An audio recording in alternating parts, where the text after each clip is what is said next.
Friends, welcome to Pushpa's life. இன்றைக்கி இந்த வீடியோவில் வியாழக்கிழமை புதன்கிழமை, அதாவது ஓட்டு போடுறதுக்கு முன்னாடி ஓட்டு போடுறதுக்கு அப்புறம் அப்படின்னு கூட சொல்லலாங்க. புதன் வியாழன் 2 நாள் எடுத்த விளாக் தாங்க, வீடியோ தான் உங்கள் கூட ஷேர் பண்ணியிருக்கிறேன். அது கூடவே நம்மளோட நிம்மதியை கெடுக்கிற எந்த ஒரு விஷயமாக இருந்தாலும் அதை தூக்கி எறியறதுக்கு நம்ம தயங்கவே கூடாதுங்க. அதை பற்றி தான் இன்றைக்கி நாங்கள் கூட ஷேர் பண்ணிக்க போகிறேன். கண்டிப்பாக இந்த பதிவு உங்களுக்கு ஒரு யூஸ்ஃபுல்லாகவும் ஒரு பாசிட்டிவ் வைப்ஸையும் கொடுக்கும். சரி, வாங்க வீடியோக்குள்ளே போயிடலாம். இன்றைக்கி ஒரு 2-3 நாளாக புதன் வியாழன் செவ்வாய் இந்த ஒரு 2-3 நாளாகவே பார்த்திங்க அப்படின்னா ஒரு 4 மணி அப்படிங்கும்போதே எழுந்திரிச்சிட்றேங்க. எழுந்ததுக்கப்புறமா பார்த்திங்க அப்படின்னா இந்த பூ பார்த்திங்கன்னா காலையில் எழுந்தோன்னையுமே கட்டிகிட்டு இருந்தேன். 4 மணிக்கு ரொம்ப நாளாக எழுந்தாததுனால பார்த்திங்க அப்படின்னா உடனே எனக்கு இந்த வேலையெல்லாம் செய்கிறது, ஃப்ரெஷ்அப் ஆகிறதெல்லாம் எனக்கு பிடிக்கல. அதனால நான் என்ன பண்ணேன்னா, சரி எழுந்தோன்னையும் அந்த பூவை கட்டிடலாம் அப்படின்னு சொல்லியிருந்தாங்க. கட்டி முடிச்சுட்டு அதுக்கப்புறம் ஃப்ரெஷ்அப் ஆகிட்டு இன்றைக்கி மேடமே எந்திரிச்சிக்கிறாங்க. இப்போல்லாம் பகலில் பார்த்திங்கன்னா நல்லா தூங்கிக்கிறாங்க. ஏர் கூலர் வாங்கினதுலேருந்து நல்லாவே தூங்கிடுறாங்க. அதனால் காலையில் பார்த்திங்க அப்படின்னா கரெக்டாக அந்த 5:30 மணிங்கும்போது எழுந்திரிச்சிக்கிறாங்க. அதனால் நான் ஃப்ரெஷ்அப் ஆகிட்டு அவங்கள தூங்க வச்சுட்டு அதுக்கப்புறம் மறுபடியும் என்னோடய வேலையெல்லாம் ஸ்டார்ட் பண்ணேங்க. இப்போலாம் பார்த்திங்கன்னா ஒரு 7 மணிக்குள்ளே தான் பூஜை செஞ்சிட்ருக்கிறேன். பிரம்ம முகூர்த்த நேரத்தில் கண்டிப்பாக பூஜை செய்ய ஆரம்பிக்கணும். அது நம்ம அந்த நேரத்தை கடைபிடிக்கும் போது கண்டிப்பாக வந்துடும் அப்படின்னு நான் நினைக்கிறேன். சரி, அதுக்கப்புறம் பார்த்திங்கன்னா இன்றைக்கி நான் ஏன் இந்த டாப்பிக்கை எடுத்தேன் அப்படிங்கிறதையும் சொல்லிடுறேங்க. நான் சொல்லியிருப்பேன், ஒரு 2-3 நாளாகவே பார்த்திங்க அப்படின்னா ஒரு மாதிரியாக ஏதோ ஒரு நெகட்டிவான ஒரு ஃபீலிங்கில் இருக்கிற மாதிரியே இருக்குது அப்படிங்கிற மாதிரி சொல்லியிருந்தேன். நம்மளோட மனசு அந்த மாதிரி ஆகும்போது உடம்புமே சோர்ந்து போகுது. நம்மளோட மனசு எந்த அளவுக்கு தைரியமாக இருக்குதோ அந்தளவுக்கு பார்த்திங்கன்னா நம்ம உடம்பு அவ்வளோ ஒரு சுறுசுறுப்பாகவும் ஒரு சிந்தனைகளில் நம்ம நல்ல விஷயங்களை கொண்டு வரும்போது அதுவே நம்மளோட எனர்ஜியாகவும் இருக்குது. சிந்தனைகளில் நாம் கொண்டு வரக்கூடிய ஒரு சின்ன ஒரு விஷயமும் கூட, ஒரு நெகட்டிவான விஷயமும் கூட பார்த்திங்க அப்படின்னா நம்மளோட எனர்ஜி லெவலை அப்படியே டவுன் பண்ணிடுது அப்படிங்கிற மாதிரி நேற்றுன்னு கூட சொல்லியிருந்தேன். நேற்று அந்த பதிவுக்கு பார்த்திங்க அப்படின்னா ஒருத்தவங்க சப்ஸ்கிரைபுமே பண்ணியிருக்கீங்க. உங்களுக்கு ரொம்ப ரொம்ப நன்றி. நம்மளோட சேனல் தொடர்ந்து பார்க்குற நம்மளோட ஃப்ரெண்ட்ஸ் எல்லாத்துக்குமே ரொம்ப நன்றி. அதுக்கப்புறம் நம்மளோட அனிதா சிஸ்டர் கூட கமெண்ட்ஸ் பண்ணியிருந்தாங்க. இன்றைக்கி இந்தியா ஸ்ரீலங்காவில் இருக்கிறேன் அப்படின்னு சொல்லி அவங்க சொல்லிட்டு இருந்தாங்க. இந்தியா நாங்கள் மறுபடியும் ஸ்ரீலங்காவுக்கு போயிட்டோம் அப்படின்னு சொல்லி இன்ஃபார்ம் பண்ணியிருந்தாங்க. அவங்க எங்கே இந்தியாவில் எந்த இடத்துக்கு வர்றாங்க, அனிதா சிஸ்டர் நீங்கள் எந்த இடத்துக்கு வர்றீங்க, எந்த இடத்துல இருக்கிறீங்க, இது உங்கள் பூர்வீகமாக இது அப்படிங்கிறதெல்லாம் என்னென்னு எனக்கு தெரியல. இருந்தாலும் என்கிட்ட நீங்கள் ஷேர் பண்ணிக்கணும் அப்படின்னு சொல்லி ஆசைப்பட்டு ஷேர் பண்ணிட்டீங்க. உண்மையிலேயே எனக்கு ரொம்ப சந்தோஷமாக இருந்தது. இதே மாதிரி தான் புஷ்பவதி சிஸ்டருமே ஒரு தடவை எங்க கூட ஷேர் பண்ணியிருந்தாங்க. இந்தியா வந்திருக்கேன்னு சொல்லிட்டு ஒரு முருகன் கோயிலுக்கு வந்திருக்கேன்னு சொல்லி ஷேர் பண்ணியிருந்தாங்க. அதுவுமே எனக்கு ரொம்பவுமே பிடிச்சிருந்தது. இந்த மாதிரி உங்களோட ஒருத்தியாக என்ன நினைக்கங்காட்டிக்கு தான் நீங்கள் இந்த மாதிரியெல்லாம் ஷேர் பண்ணிக்கிறீங்க. இந்த விஷயம் எனக்கு ரொம்பவுமே பிடிச்சிருக்கு. இந்த வீடியோ பார்க்குற யாராக இருந்தாலும், நம்மளோட சப்ஸ்கிரைபர் யாராக இருந்தாலும் கண்டிப்பாக உங்களோட கமெண்ட்ஸ் என் கூட ஷேர் பண்ணுங்கள். நானுமே உடனுக்குடனே ரிப்ளை பண்ணுவேன். நீங்கள் கொடுக்குற ஒவ்வொரு கமெண்ட்ஸுமே எனக்கு ஒரு மோட்டிவேஷனாகவும் இருக்கும். தொடர்ந்து நம்மளோட ஷார்ட்ஸுக்கும் சரி வீடியோஸுக்கும் சரி நிறைய பேர் சப்ஸ்கிரைப் பண்ணிட்டு வர்றீங்க. யாராக இருந்தாலும் நீங்கள் கமெண்ட்ஸில் தெரிவிக்கும் போது நீங்கள் யார் அப்படிங்கிறத நானுமே தெரிஞ்சுக்குவேன். அதனால் கண்டிப்பாக உங்களுக்கு பிடிச்ச விஷயங்களை என் கூட ஷேர் பண்ணுங்கள். சரி, இன்றைக்கி நான் ஏன் இந்த விஷயத்தை பேசுகிறேன் அப்படின்னா, இது தாங்க ஒரு 2-3 நாளாகவே தோணிகிட்டு இருந்த விஷயம்தான். நேற்றும் கூட சொல்லியிருப்பேன், நம்மளோட மனசு நல்லா ஒரு பாசிட்டிவான சிந்தனைகளோடு இருக்கும்போது எந்த விதமான தடைகள் வந்தாலுமே அதை தகர்த்தெறியக்கூடிய ஒரு வலிமை நமக்குள்ளே இருக்கிற மாதிரியான ஒரு நல்ல எண்ணங்கள் நமக்குள்ளே உருவாகிட்டே இருக்கும். அதுவே நம்ம பார்த்திங்க அப்படின்னா ஒரு சின்ன ஏதாவது விஷயம் நம்மளோட மனசை பாதிக்கும்போது அதுவே பார்த்திங்கன்னா டவுன் ஆகி போய் நம்மளை விமர்சனம் பண்ணுறவங்களையோ இல்லை நம்மளை பிடிக்காதவங்களையோ அவங்க சொல்கிற விஷயங்களுக்கோ நம்ம செவி சாய்க்கிற மாதிரி இருக்கும். அந்த மாதிரி அந்த மைண்டு போயிட்டே இருக்கும் அப்படின்னு கூட சொல்லலாம். அதை பற்றியே திங்க் பண்ணிகிட்ருப்போம். யாராவது நம்மளை ஏதாவது திட்டிருக்கலாம், இல்லை ஏதாவது ஒரு கடும் சொற்களால் பேசியிருக்கலாம், இல்லை நம்மளை காயப்படுத்தியிருக்கலாம், இல்லை அலட்சியப்படுத்தியிருக்கலாம், இல்லை ஏமாற்றிருக்கலாம், இல்லைன்னா துரோகம் பண்ணியிருக்கலாம், வெறுத்திருக்கலாம். இந்த மாதிரி சொல்லிகிட்டே போகலாங்க. அந்த மாதிரிலாம் இருக்கும்போது பார்த்திங்க அப்படின்னா அதையெல்லாம் நானுமே பார்த்திங்க அப்படின்னா மறந்துட்டேன் அப்படின்னு கூட சொல்லலாம். அதையெல்லாம் மறந்துட்டு அந்த பழைய விஷயங்களை எல்லாம் ஞாபகத்தில் கொண்டு வந்துட்டு ரொம்பவுமே ஒரு சிரமப்பட்டிருந்தேன் அப்படின்னு கூட சொல்லலாங்க. அப்படி இருக்கும்போது தான் நான் எப்போவுமே பார்க்குற ஒருத்தரோட பதிவு அதை நான் பார்த்துருந்தேன். எனக்கு ரொம்பவுமே பிடிச்சிருந்தது. அவங்க சொன்ன அந்த விஷயங்கள் எனக்கு பிடிச்சிருந்தது. அதை தான் நான் வந்து ரொம்ப எனக்கு வந்து அது யூஸ்ஃபுல்லாக இருந்தது. சரி, அதை வந்து எனக்கு தெரிஞ்ச வகையில் உங்கள் கூட ஷேர் பண்ணிக்கலாமே அப்படின்னு சொல்லி எனக்கு தோணுச்சுங்க. அதை தான் உங்கள் கூட ஷேர் பண்ணியிருக்கிறேன். அவங்க என்ன சொல்லியிருந்தாங்க அப்படின்னா, உங்களோட அமைதியை கெடுக்கிற, அதாவது நம்ம வந்து நம்மளோட வேலையை இப்போ வந்து எனக்குன்னு எடுத்துட்டிங்க அப்படின்னா எந்த ஒரு ஆசை அப்படின்னு சொல்லிட்டிங்கன்னா யூடியூப்பில் வந்து கண்டிப்பாக ஒரு அந்த டார்கெட்டை எல்லாம் முடிக்கணும் அப்படிங்கிறது தான் ஒரு குறிக்கோள்னு சொல்லலாம், லட்சியம்னு சொல்லலாம். நான் வந்து ஒவ்வொரு லட்சியமாக கடந்து வந்திருக்கேன். படிக்கிற விஷயத்துலையும் சரி, ஒரு கல்யாணம் பண்ணிக்கணும் அப்படின்னா லவ் மேரேஜாக எங்கள் அப்பாவை வந்து எங்கள் வீட்டுக்காரரை கல்யாணம் பண்ணிக்கணும்னு ஆசைப்பட்டேன். கல்யாணம் பண்ணிட்டேன். படிக்கிறதுமே எனக்கு பிடிச்ச மாதிரி பிகாம் படித்து முடிச்சிட்டேன். ஒரு ஃபஸ்ட் கிளாஸில் அது வந்து ஃபெயில் ஆகாமல் அந்த அட்டம்ப்டெல்லாம் எழுதாமல் அரியரெல்லாம் எதுவுமே வைக்காமல் பாஸ் ஆனேன். அதுவுமே என்னை பார்த்திங்கன்னா இங்கிலீஷ் மீடியம், அதாவது ப்ரைவேட் காலேஜில் சேர்த்து விட்டாங்க. அதையெல்லாம் கூட கடந்து நான் வந்துட்டேன். கடந்து வந்து ஒரு ஃபஸ்ட் கிளாஸில் பாஸ் ஆகிட்டேன். இங்கிலீஷ் மீடியமே தான் எடுத்திருந்தேன். என்னை தொடர்ந்து பார்க்குறவங்களுக்கு இது தெரியும். நிறைய தடவை நான் வந்து ஷேர் பண்ணியிருக்கிறேன். அந்த மாதிரி அவ்வளோ ஒரு ரிஸ்க்காக இருந்தது. நாங்கள் வந்து கவர்மெண்ட் ஸ்கூல்லையே தான் படிச்சுட்டு இருந்தேங்க. அப்படி படிச்சுட்டு இருக்கும்போது திடீர்னு இந்த ப்ரைவேட் காலேஜில் சேர்த்து விட்டுனாங்க. கவர்மெண்ட் ஸ்கூல் அப்படின்னா கொஞ்சம் லேட்டாக தான் அந்த கார்டெல்லாம் வரும் இல்லைங்களா. அதை வந்து லேட்டாக வருது அப்படிங்கிறத விட எனக்கு கிடைக்கல அப்படிங்கிற மாதிரி நினச்சிட்டு, சீட் கிடைக்கல அப்படின்னு நினச்சிட்டு பார்த்திங்கன்னா கொண்டு போய் ஒரு ப்ரைவேட்டில் சேர்த்து விட்டுட்டாங்க.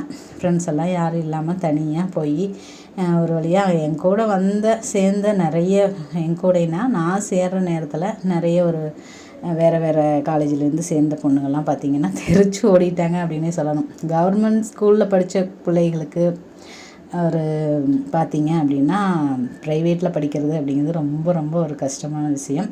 இது எந்தளவுக்கு உங்களுக்கு நான் புரிகிற மாதிரி சொல்கிறேன் அப்படிங்கிறது தெரியல. அந்த மாதிரி ஒரு ஸ்ட்ரிக்டான ஒரு காலேஜ் அப்படின்னு கூட சொல்லலாங்க. ஸ்கூல் படிக்கும்போதும் கூட அவ்வளோ ஒரு ஸ்ட்ரிக்ட் இல்லை. இந்த இலை பாருங்கள், அவ்வளோ ஒரு அழகாக இருக்குது. வாழை இலை பச்சை பசுமையாக அவ்வளோ ஒரு அழகாக இருக்குது. மாம்பழம் இருந்தது வீட்டில். சரி, அதை தான் வந்து நெய்வேத்தியமாக வச்சுக்கிறேன். மனமாற இன்றைக்கி பார்த்திங்கன்னா என்னோடய வேண்டுதலெல்லாம் வச்சுட்டேன். ஒவ்வொரு உயிருக்கும் அந்தந்த உயிருக்கு என்ன நல்லது நடக்கணுமோ அதை நடக்கணும்னு சொல்லிவிட்டு, அதுக்கப்புறம் இந்த முல்லைப்பூவுமே கட்டாமல் இருந்தது. சரி, அதை கட்டிடலாம் அப்படின்னு சொல்லி அதையுமே கொஞ்சம் கட்டிகிட்டு இருந்தேன். அதுக்கப்புறம் பார்த்திங்கன்னா சமையல் வந்து வெண்டைக்காய் குழம்பா வச்சிடலாம். வெண்டைக்காய் வந்து நான் பொரியல் தாங்க பண்ணலான்னு சொல்லிட்டு வாங்கிட்டு வந்திருந்தேன். அதுக்கப்புறம் பார்த்திங்கன்னா வெண்டைக்காய் வந்து குழம்பா வச்சு விட்டுட்டோம் அப்படின்னா அது வந்து காலையில் கத்திரிக்காய் பஜ்ஜி இருந்ததுங்க. அதுக்கு வந்து தோசை சுட்டு கொடுத்துட்டேன். அதுக்கப்புறம் மதியத்துக்கு வெண்டைக்காய் குழம்பு, ரசம், சாப்பாடு தான் வச்சுக்க போகிறேன். நைட்டு அந்த குழம்புக்கு வந்து ஏதாவது ஒன்று செஞ்சுக்கலாம். ஒரு களிக்கு அரைச்சிட்டு வந்தேங்க. கோதுமை வந்து ரெடி பண்ணிகிட்டு இருந்தோம் இல்லைங்களா, ரேஷன் கடையில் கொடுத்துருந்த கோதுமையை. அதை வந்து கொஞ்சம் ஒரு 2 கிலோ மட்டும் களிக்கு ரவைக்குன்னு சொல்லி சொன்னோம்னா அரைச்சி தருவாங்க. அதை வந்து நம்ம வந்து களியாக கிளறிக்கலாம். தண்ணி ஒரு டம்ளருக்கு 4 டம்ளர் தண்ணியை ஊற்றிட்டு, நான் பார்த்திங்க அப்படின்னா அம்மாங்கெல்லாம் செய்கிற மாதிரியெல்லாம் செய்ய மாட்டேங்க. இங்கே பாருங்கள், மேடம் வந்து செடிக்கு வந்து கொண்டு போய் ஊற்றுறேன்னு சொல்லிவிட்டு அரிசி ஊற வச்சுருந்தேன். அந்த குக்கரை தூக்கிட்டாங்க. அதனால் இது வந்து காய்கறி வெண்டைக்காய் வந்து கழுவுன தண்ணி தான், அதை கொண்டு போய் வேணால் ஊற்றுங்க அப்படின்னோடனையும் செடிக்கு ஊற்றுறேன்ட்டு போய் அந்த குழிக்குள்ளே ஊற்றிட்டுருக்குறாங்க. சரி, என்னமோ பண்ணுமா அப்படின்னு சொல்லிவிட்டு நான் இந்த பக்கம் வந்து சமையலை செஞ்சிட்ருந்தேங்க. அந்த புளிக்குழம்பு தான் செஞ்சுருந்தேன். களி பார்த்திங்க அப்படின்னா நான் வந்து ராகி களி குக்கரில் செஞ்சுருந்தேன். இப்போ வந்து கோதுமை களி என்ன பண்ண போகிறேன் அப்படின்னா, இது வந்து ரொம்ப நாளாக தொடர்ந்து நான் செஞ்சுட்டு வர்ற விஷயந்தான். ஒரு டம்ளருக்கு ஒரு 3 டம்ளர் இல்லைன்னா 4 டம்ளர் 4 டம்ளர் நான் ஊற்றியிருந்தேன். அது வந்து இன்றைக்கி கொஞ்சம் எச்சாவே போயிடுச்சு. அதனால் 3 டம்ளர் மட்டும் அளவாக வச்சுட்டு, ரவை எப்படி நம்ம கிண்டிகிட்டே இருப்போமோ அந்த மாதிரி கிண்டிகிட்டே இருந்தோம் அப்படின்னா அது ரெடி ஆயிருங்க. அந்த மாதிரி தான் ரெடி பண்ணிவிட்டு இதே குழம்பு வந்து நைட்டுக்கு வந்து வச்சுருந்தோம். ரொம்ப சூப்பராக இருந்தது. இந்த குழம்பு பார்த்திங்கன்னா அவ்வளோ ஒரு டேஸ்ட்டாக இருந்தது. என்னாலேயும் நம்ப முடியல. எனக்கு வந்து இந்த ஆட்டி காய்ச்சிற குழம்பு வந்து அவ்வளோ சீக்கிரம் நல்லா வரவே வராது. ஆனால் இன்றைக்கி வெண்டைக்காய் குழம்பு வந்து அடுத்த நாள் கூட வச்சுருந்து சாப்பிட்டோம். அடுத்த நாள் ஓட்டு போடுற அன்றைக்கும் கூட நான் வந்து வச்சு சாப்பிட்டேங்க. சூப்பராக இருந்தது. எனக்கு ரொம்பவுமே பிடிச்சிருந்தது. அதுக்கப்புறம் பார்த்திங்கன்னா பீஸுமே இன்றைக்கி வந்துகிட்டே இருந்ததுங்க. ஒரு ஒரு 2-3 கட்டு வந்துகிட்டே இருந்தது. ஒரு ஒரு ஒரு 300 ஒரு 150 பீஸ் வந்திருக்கும் அப்படின்னு நினைக்கிறேன். அந்த மாதிரி வந்துகிட்டே இருந்தது. அதுக்கப்புறம் தொடர்ந்து வேலைகள் செஞ்சுட்டே இருந்தேன். காலையிலேயே மதியம் அந்த புளிக்குழம்பு வச்சு முடிச்சுட்டு அதுக்கப்புறம் பீஸ் தாங்க பார்த்துட்ருந்தேன். இப்படி தான் வந்து இன்றைக்கி போயிட்டுருந்தது. சரிங்க, நம்ம வந்து விஷயத்துக்கு வந்துடலாம். நம்மளோட அமைதியை கெடுக்கக்கூடிய எதுவுமே ஒர்த்தில்லைங்க. அது வந்து எனக்கு எப்போ புரிஞ்சுது அப்படின்னா, இந்த 2-3 நாளாக ஒரு வீடியோஸ்லேயும் நான் நிறைய சொல்லிட்டு வந்துட்டுருக்குறேன். அப்படி சொல்லிட்டு வரும்போது நான் சொல்கிறேன், ஆனால் அதை வந்து என்னாலையுமே ஏற்றுக்க முடியல. ஆனால் இப்போ பார்த்தீங்க அப்படின்னா உங்கள் கூட சேர்ந்து நானுமே அந்த விஷயங்களை செய்ய போகிறேன். அதை தான் வந்து உங்கள் கூட ஷேர் பண்ணிக்கலாம் அப்படின்னு. எதுவுமே பார்த்தீங்க அப்படின்னா என்னால் செய்ய முடியறதா தான் வந்து உங்கள் கூடயுமே நான் வந்து ஷேர் பண்ணிக்குவேன். ஏன்னா நம்மளால் முடியறது நம்மள மாதிரி இருக்கிற யாராவது ஒருத்தருக்கு யூஸ்ஃபுல்லாக இருக்கும் அப்படின்னு நான் நினைக்கிறதுனால தான் பார்த்தீங்க அப்படின்னா அந்த மாதிரி இவங்கக்கிட்ட எல்லாமே ஷேர் பண்ணிக்கிறேன். அதுக்கப்புறம் பார்த்திங்கன்னா அந்த 1 டம்ளர் வந்து இந்த ரவைக்கு அரைச்சது தான். இதை வந்து சலிச்சு எடுத்துக்கணுங்க. ரவைக்கு அரைச்சதுன்னு சொல்லி எடுத்துகிட்டு அதை வந்து சலிச்சிட்டோம் அப்படின்னா மாவு வந்து ஒரு ரவை மாதிரி இருக்கிறது தனியாகவும் மாவு கொஞ்சம் இருக்கும். ஃபஸ்ட்டு நம்ம இந்த ரவை மாதிரி இருக்கிறத நல்லா கிளறி விட்டுட்டு கொஞ்சம் கெட்டி பதத்தில் வரும்போது அந்த மாவு மாதிரி இருக்கிறது 1 டம்ளருக்கு ஒரு 1/2 டம்ளர் இது போட்டு அப்படியே கிளறி விட்டுட்டோம் அப்படின்னா சூப்பராக நம்மளோட களி ரெடி ஆயிரும். அதுக்கப்புறம் நம்ம ஒரு புளிப்பான ஒரு வெண்டைக்காய் குழம்பு, புளிக்குழம்பு, அதுக்கப்புறம் அந்த சட்னி, புளி சட்னின்னெலாம் சொல்லுவாங்க, வெங்காய சட்னி அந்த மாதிரியெல்லாம் வச்சு சாப்பிட்டோம். கத்திரிக்காய் பஜ்ஜி அது மாதிரிலாம் வச்சு சாப்பிட்டோன்னா அவ்வளோ ஒரு அமிர்தமாக இருக்கும். எங்கள் ஊரில் வந்து களி அப்படின்னாவே கீரை தாங்க கிடைவாங்க. ஆனால் இப்போ வந்து கீரை அவ்வளோக்கா எனக்கு வந்து கிடைக்கிறதில்ல. எனக்கு அதையெல்லாம் விட இதுதான் ரொம்பவுமே பிடிக்குது. அதனால் நான் வந்து இந்த மாதிரி குழம்பாகவே வச்சுக்கிட்டுக்கிறேன். பாருங்கள் இப்படி தான் இருக்குது. இதை வந்து நம்ம கிண்டிகிட்டே இருக்கும்போது அப்படியே நல்லாவே கட்டியாயிரும். ஓரளவுக்கு கட்டியானதுக்கப்புறமா அந்த இன்னொரு மாவு அந்த நைஸாக இருக்கும் அந்த மாவு சலிச்சதுக்கப்புறமா அந்த மாவு கொஞ்சம் ஆட் பண்ணிக்கலாம், ஒரு பாதியை.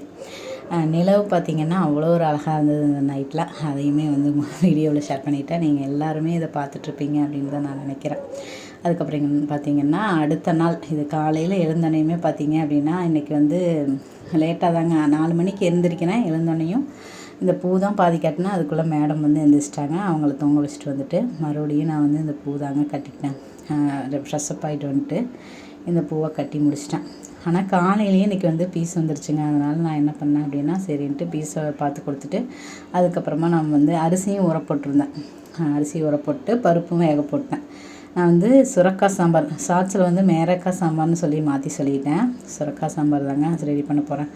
அதனால் பருப்பு வெந்துட்டுருக்கு, அரிசி ஊறிட்டுருக்கு. சரி அதுக்குள்ளே இந்த பீஸை பார்த்து கொடுத்துடலான்னு சொல்லி முதல் வேலையாக இந்த பீஸ் தாங்க பார்த்துட்ருந்தேன். மேடம் வந்து அங்கே போய் உட்காரலான்னு சொல்லி கூப்பிட்டுருந்தாங்க.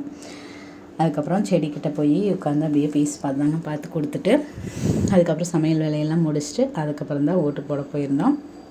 வெற்றிகரமாக இன்றைக்கி வந்து ஓட்டு போட்டு வந்தாச்சுங்க.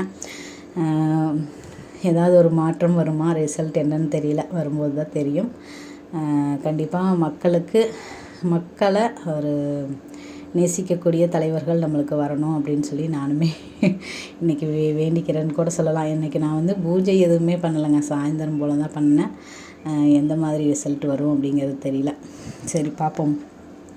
அதுக்கப்புறம் இப்படியே வந்து போயிட்டுருந்ததுங்க. என்னோடய வேலைகளை எப்போவுமே ஒரு எனர்ஜெட்டிக்காக செய்கிறத விட கொஞ்சம் வந்து கஷ்டப்பட்டு செய்கிற மாதிரியான ஒரு ஃபீலிங்காகவே இருந்தது. நம்மளோட அருண் தம்பி கூட சொல்லியிருந்தாங்க, நான் வந்து ஒரு வீடியோவில் சொல்லியிருந்தேன், உடம்பு சரியில்லை அப்படின்னா கூட இவ்வளோ இப்போ வேலை பார்க்க முடியும் அப்படின்னா, உடம்பு நல்லா இருந்தால் நம்ம எவ்வளோ வேலை பார்க்கலாம் அப்படின்னு சொல்லியிருந்தேன். அப்போ தான் அவங்க சொல்லியிருந்தாங்க, மனசு சரியில்லை அப்படின்னா மட்டும்தான் நம்மளால் வேலை செய்ய முடியாதுக்கா அப்படின்னு சொல்லியிருந்தீங்க அருண் தம்பி. அது உண்மையிலேயே மாபெரும் உண்மைங்க. அது வந்து ரொம்பவுமே எப்படி சொல்கிறது, ஒரு சின்ன ஒரு ஷார்ட்ஸ் மூலமாக தான் நான் வந்து ஒரு டாக்டர் சொல்கிறத பார்க்குறேன். அவங்க பேர் வந்து மென்ஷன் பண்ணலாமா அப்படிங்கிறது எனக்கு தெரியல, இருந்தாலும் அஸ்வின் விஜய் அப்படின்னு சொல்லிட்டு ஒரு டாக்டர் தான். அவங்க சொல்கிறது எனக்கு ரொம்பவுமே பிடிக்கும். ஒரே ஒரு வார்த்தை தான் சொல்லுவாங்க.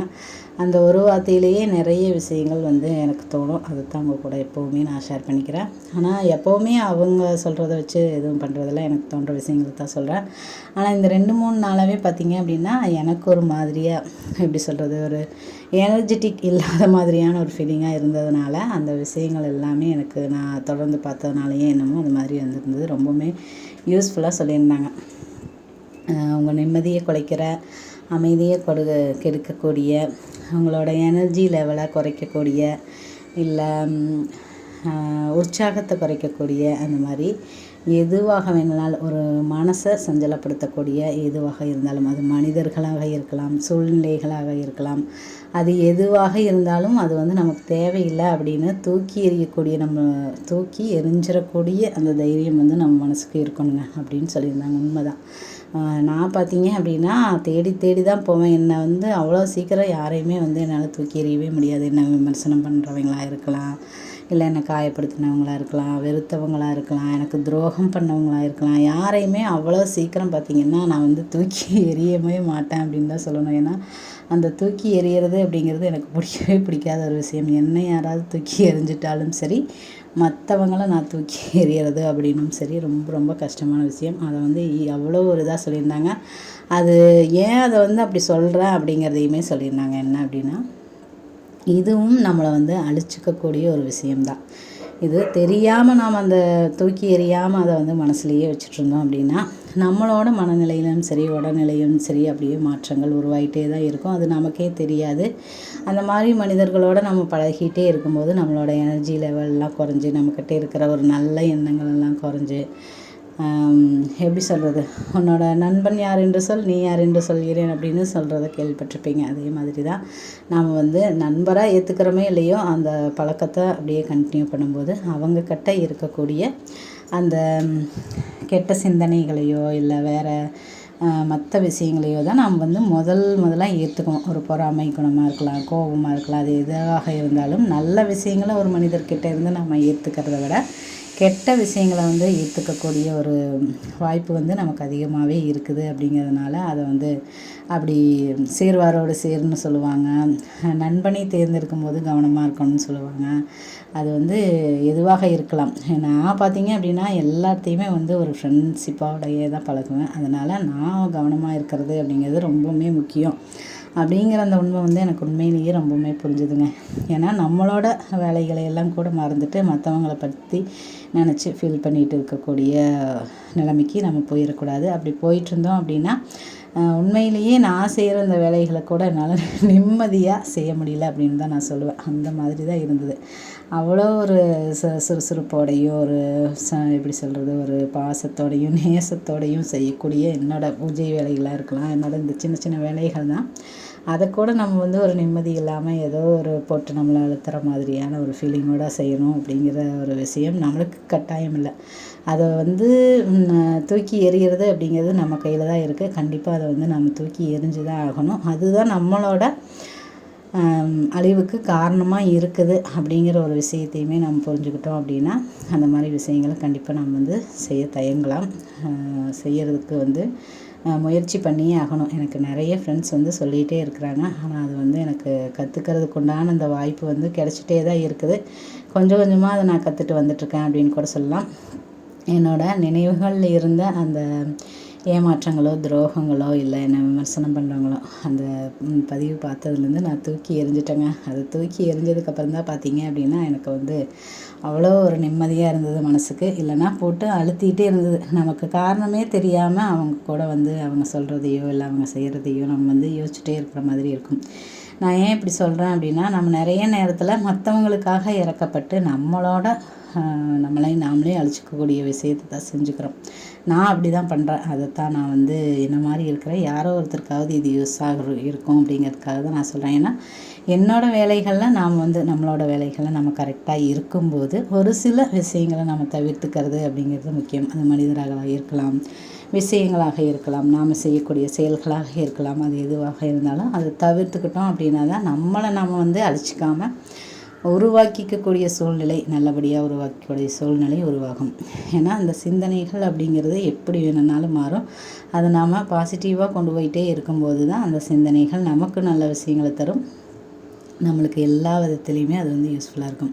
நான் பார்த்திங்கன்னா ஓட்டு போட்டு வந்தாச்சுங்க. வந்த உடனேயும் ஒரு 4 மணிக்கு மேலே எங்கள் அப்பா பார்த்திங்கன்னா எங்கள் ஊர்லேயெல்லாம் பார்த்திங்கன்னா ஓட்டு போட்ட வரும்போது ஒரு அங்கங்கே கட்சிக்காரங்க இருப்பாங்க. அவங்க டீ சாப்பிட சொல்லுவாங்க, போண்டா பஜ்ஜி அந்த மாதிரி கொடுப்பாங்க. ஒரு சிலர் பார்த்திங்கன்னா ஒரு தக்காளி சாதம் கொடுப்பாங்க. ஒரு சிலர் பார்த்திங்கன்னா பிரியாணி சாப்பிட சொல்லுவாங்க. அந்த மாதிரி எங்கள் ஊரில் பார்த்திங்கன்னா அது என்னமோ அது ஒரு ஓட்டு போடுற அன்னைக்கு பார்த்திங்கன்னா சூப்பராக இருக்கும். அது நாங்கள் வந்து எங்கேயுமே போகமாட்டோம். எங்கள் அம்மா பார்த்திங்கன்னா அந்த மாதிரிலாம் நம்ம செய்யக்கூடாது. ஒரு விஷயத்தை வந்து இது வந்து நம்மளோட கடமை, நம்மளுக்கு பிடிச்சதை தான் நம்ம செய்கிறோம். இது வந்து போண்டா பஜ்ஜி சாப்பிட்றக்கோசரமோ இல்லை ஒரு பிரியாணி சாப்பிட்றக்கோசரமோ அதையெல்லாம் செய்யக்கூடாதுன்னு சொல்லுவாங்க. எங்கள் வீட்டுக்காரர் அந்த மாதிரி நினச்சாங்களே என்னமோ இன்றைக்கி வந்து பிரியாணி சாப்பிட்டா நல்லாயிருக்கும்னு சொல்லிட்டு நிறைய கடையை வந்து போய் தேடி பார்த்தாங்களாமாங்க.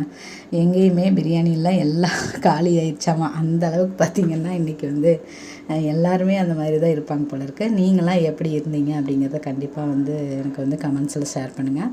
இப்போ வந்து எனக்கு அனிதா சிஸ்டர் சொன்னது, ஒரு வேளை ஓட்டு போட தான் வந்துட்டு போனீங்களா என்னமோ தெரியல. அனிதா சிஸ்டர் எதுக்காக வந்துட்டு போனீங்க இந்தியாவுக்கு அப்படிங்கிறத கண்டிப்பாக கமெண்ட்ஸில் ஷேர் பண்ணுங்கள். இங்கே பாருங்கள், பாப்பாவும் தம்பியும் பிரியாணி சாப்பிட்ருக்காங்க. ஓட்டு போட்டு யார் ஜெயிக்கிறாங்களா இல்லையா அப்படிங்கிற அந்த பிரச்சனையோட பிரியாணி சாப்பிட்றத பார்த்திங்கன்னா இன்றைக்கி பெரிய பிரச்சனையாயிடுச்சு அப்படின்னே சொல்லலாம்.